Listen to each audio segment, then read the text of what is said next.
కాకర్ల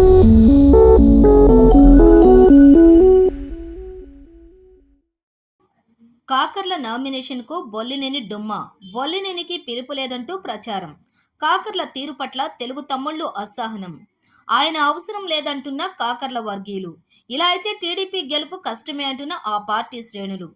ఉదయగిరి నియోజకవర్గం Telugu Desam party, Janasena, BJP ఉమ్మడి అభ్యర్థి అయిన కాకర్ల సురేష్ నామినేషన్కు బొల్లినేని వెంకటరామారావు గైర్హాజరు కావటం టీడీపీ శ్రేణుల్లోని కలవరం రేపింది. ఇటీవల నారా చంద్రబాబు నాయుడుతో బొల్లినేని భేటీ అయ్యారు.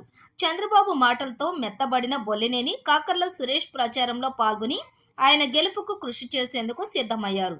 ఆ క్రమంలోనే 20వ తేదీ నెల్లూరు మినర్వా హోటల్లోని తాజా మాజీ ఎమ్మెల్యేలతో సమావేశమయ్యారు. పార్టీ వ్యూహాలపై చర్చించారు. అనంతరం 21వ తేదీన నియోజకవర్గంలోని పలు శుభకార్యాల్లో ఆయన పాల్గొన్నారు. పనిలో పనిగా నామినేషన్ చూసుకుని వెళ్లాలన్న ఆయనకు నిరాశే మిగిలింది.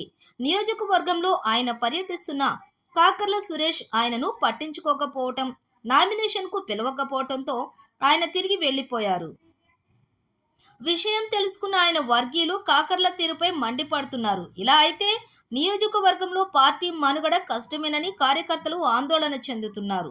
ఉదయగిరి నియోజకవర్గం వైసీపీకి కంచుకోట అని, ఇక్కడ ఎంతో కష్టపడితేనే తెలుగుదేశం పార్టీ గెలిచేది, అంతంత మాత్రమేనని తెలిసినా పార్టీ పెద్దలు ఇలా ఎందుకు వ్యవహరిస్తున్నారో అర్థం కావడం లేదని తెలుగుదేశం పార్టీ కార్యకర్తలు ఆవేదన చెందుతున్నారు.